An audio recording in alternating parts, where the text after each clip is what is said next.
अस्सलाम वालेकुम दोस्तों, कैसे हैं आप सब। उम्मीद करता हूँ खैरियत से होंगे और मैं poultry ideas and tips channel में आप सबका वेलकम हो गया। मैं आपका भाई मेहर अजीज़। दोस्तों, आज की वीडियो में हम ओल्ड ब्लड लाइन के बारे में बात करेंगे। ओल्ड ब्लड लाइन मुर्गे होते कैसे हैं, इनकी शक्ल कैसी होती है, इनकी पहचान क्या होती है और ये ज़्यादातर कहाँ से आपको मिलेंगे, इसके बारे में आपसे बात की जाएगी। तो बाकायदा वीडियो को शुरू करते हैं। वीडियो को शुरू करने से पहले आप सबसे हमेशा की तरह एक रिक्वेस्ट करूँगा, अगर आप लोग मेरे चैनल पर नए आए हैं तो पहले जाके मेरे चैनल को ज़रूर सब्सक्राइब कर लें, साथ में बेल के आइकन को प्रेस करें ताकि मेरी हर आने वाली ऐसी मालूमाती वीडियो जो कि मैं आप सबके लिए बनाता हूँ उसका नोटिफिकेशन आपको बआसानी मिलता रहे। तो दोस्तों, ओल्ड ब्लड लाइन मुर्गों के बारे में बताने से पहले आपको कुछ ऐसी अहम मालूमात देना चाहता हूँ जो शायद कि आपको किसी ने आज से पहले दी हो। तो दोस्तों, आपको ये मैं बताता चलूँ, बड़े सग़ीर जब पाकिस्तान हिंदुस्तान एक साथ रहा करते थे, इसके साथ और भी ममालिक थे, बांग्लादेश वगैरह, तमिलनाडु, इंडिया की जितनी स्टेट्स थी, ये सब इकट्ठे जब बड़े सग़ीर में पाक व हिंद में इकट्ठे रहा करते थे। तो उस टाइम शौक का कुछ और जो है कि एक हिसाब किताब हुआ करता था। उस टाइम पे लोग मुर्गे मुर्गियों को रात को एज अ अलार्म यूज़ किया करते थे सुबह उठने के लिए।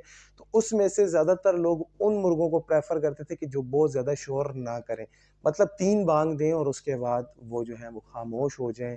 उसके अलावा उनका पार्ट ऑफ एंटरटेनमेंट ये हुआ करता था कि अपने मुर्गों को आपस में लड़ा के तो वो एंटरटेनमेंट किया करते थे, एक एक्शन देखा करते थे। जैसे आजकल हम जो है अपने आप को एंटरटेन करने के लिए मूवीज़ वगैरह देखते हैं, वीडियो गेम्स वगैरह खेलते हैं, मुख्तलिफ़ किस्म की, जिसमें एक्शन भी होती हैं, फ़नी भी होती हैं और मुख्तलिफ़ किस्म की होती हैं।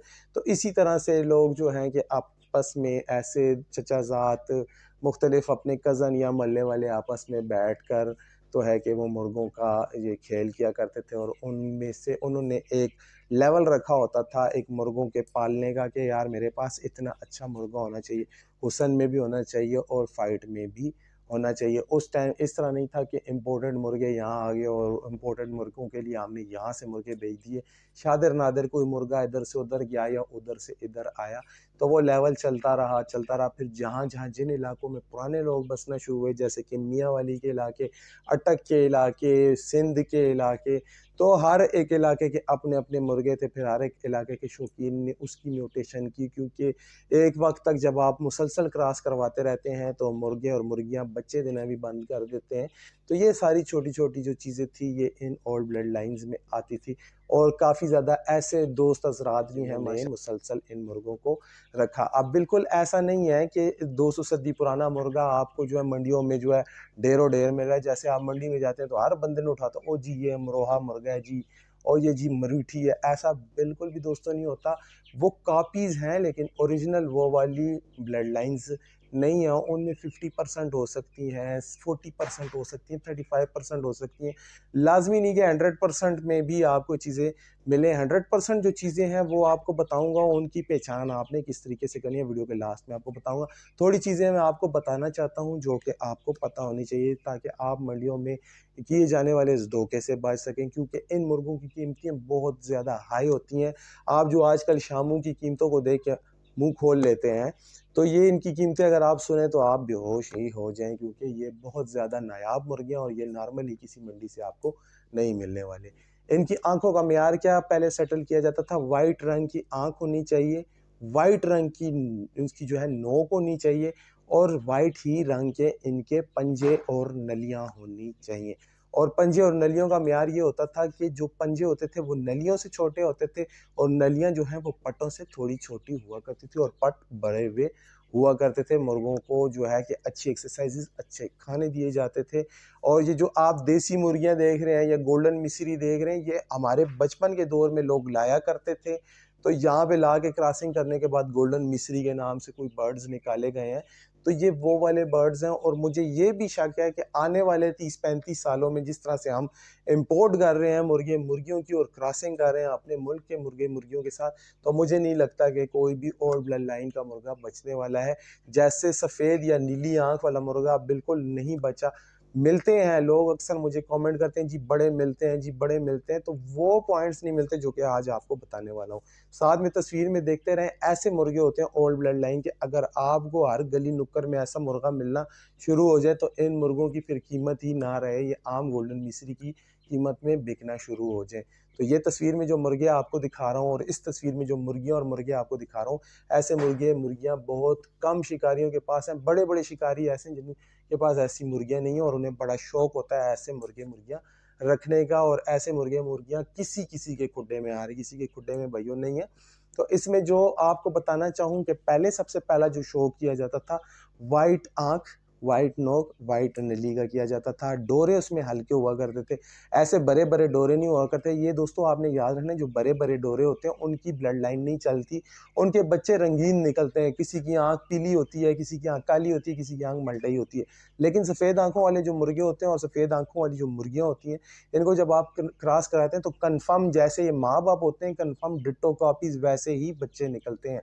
हमारे जो शिकारियों के तरीक़ेकार होते हैं, जो इनके पैमाने होते हैं वो अलग होते हैं। वो जो हमने खाली देखना ये होता है कि भाई इसकी आवाज़ ऐसी होनी चाहिए, इसके कान ऐसे होने चाहिए, इसका ये ऐसा होना चाहिए, इसका वो है। उसको हमने एक पैमाने में रखा हुआ जो कि हम मंडी में जाके देख लेते हैं। तो कहीं पे हमें 70-75% पे भी मिल जाए तो हम कहते हैं यार चलो ठीक है, और ब्लड लाइन का मुर्गा मिल गया है। तो वो वाले मुर्गे आपको मंडियों में मिलते हैं जो है 3,000, 4,000, 5,000 या फिर ऊपर थोड़े आप जाते जाएँ, जितने ऊपर आप जाते जाएँगे आपको अच्छी ब्लड लाइन का मुर्गा मिलता रहेगा। तो ये छोटी-छोटी निशानियाँ होती थी। एक तो है इनकी जो अज़ान होती थी, ये बहुत ज़्यादा छोटी होती थी, बहुत ज़्यादा शोर नहीं करते थे। जैसे आजकल के मुर्गे शाम को भी बाँग दे रहे होते हैं, दिन को भी बाँग दे रहे होते हैं। ये सुबह के टाइम जिस टाइम जो है कि सहरी का टाइम होता था, उसी टाइम पे ही बाँग देते थे, लोगों को उठाने के लिए कि भाई उठ जाओ, सुबह हो गई है, रात का अंधेरा दोस्तों इसमें मुर्गा मौजूद होता था, पीला, जावा, सावा, काला, लाखा, हर तरह का मौजूद होता था शौक पूरा करने के लिए। तो अभी जो मेरी आँखों से कुछ गुज़रे हैं या तस्वीरें मुझे मिली हैं, इधर-उधर से मैंने ली हैं और आपको दिखा रहा हूँ। इस तरह के मुर्गे, मुर्गियाँ वग़ैरह जो हैं कि वो आप देख सकते हैं, इस तरह के मुर्गे, मुर्गियाँ होते थे। तो उसके बाद इनकी जो नलियाँ होती हैं वो काफ़ी ज़्यादा चौड़ी होती हैं। मैंने जो अपनी आँखों से देखी है वो 2.5 इंच तक मैंने चौड़ी नली देखी है और मेरे अंगूठे तक का मैंने जो है कि कील देखा है मुर्गों का। उसमें ये होता था कि टाँगें थोड़ी मोटी होती थी, लेकिन ऊपर जो उसके जो छिलके आ जाते थे वो काफ़ी ज़्यादा मोटे हो जाते थे और अक्सर ऐसा होता था कि मुर्गे के अपने पाँव भी उससे ज़ख्मी होते थे, तो चलने में भी इश्यू होता था।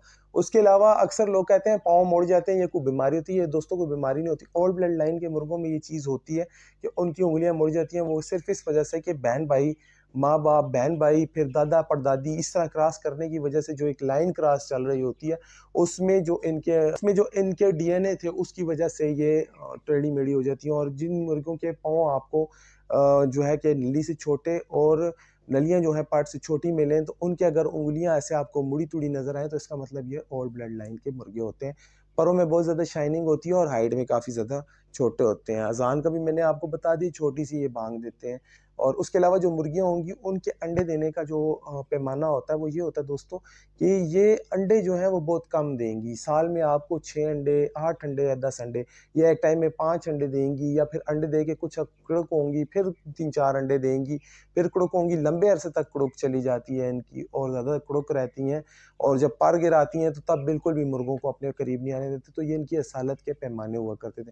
फिर इसके बाद जो नीली आँखों वाले बर्ड आना शुरू हुए, वो किस तरह से आना शुरू हुए कि लासानी बनाए गए, फिर लासानियों को मिक्स किया गया, उनमें ब्लू आँख आना शुरू हुई, फिर नीले डोरे वाली आँख आना शुरू हुई। तो ये वाइट भी बहुत कम होती जा रही है, नीले डोरे वाली भी कम होती जा रही है। तो जो लोग अमरूहों के साथ काम करते रहे, म्यूटेशन बनाते रहे, तो ऑफ वाइट आँख भी आना शुरू हुई। ऑफ वाइट का मतलब भूस की आँख आना शुरू हुई। ये नहीं कि पीली आँख आप मान लें कि बिल्कुल ही ओल्ड ब्लड लाइन में पीली नहीं, आपको ऑफ वाइट कलर की आँख मिलेगी, होगी वो भी वाइट, लेकिन उसपे थोड़ा पिंक आपको शेड नज़र आएगा, या येलो सा शेड आपको हल्का सा नज़र आएगा, क्रीम कलर का, बूस्की कलर का। तो ऐसे मुर्गे भी ओल्ड ब्लड लाइन के होते हैं, उनकी नोक भी फिर उसी तरह ही ऑफ वाइट शेड की होगी और नलियाँ भी उनकी ऑफ वाइट शेड की होंगी। लेकिन अगर आपको ब्लैक या ज़्यादा मल्टाई पीले टाइप की नलियाँ नज़र आती हैं, तो ऐसे मुर्गे ओल्ड ब्लड लाइन के नहीं होते। पाँवें चाहे उनकी टाँगें जितनी मोटी हो जाएँ, ये होता है कि वो पुराने मुर्गे हो सकते हैं, मतलब बूढ़े मुर्गे हो सकते हैं। बूढ़े मुर्गों में और ओल्ड ब्लड लाइन के मुर्गों में बहुत ज़्यादा फ़र्क होता है। ये छोटे से पैमाना है, जो छोटा-सा स्केल है जिसको आप नाप कर आप ये पता लगा सकते हैं कि ओल्ड ब्लड लाइन के मुर्गे कैसे होते हैं। तो उम्मीद करता हूँ आज की वीडियो आपको समझ आ गई होगी। वीडियो समझ आई है तो दोस्तों के साथ लाज़मी शेयर कीजिएगा। मिलूँगा आपके साथ एक नए वीडियो के साथ, एक नए टॉपिक के साथ। तब तक के लिए भाई को इजाज़त दीजिए। अल्लाह हाफ़िज़।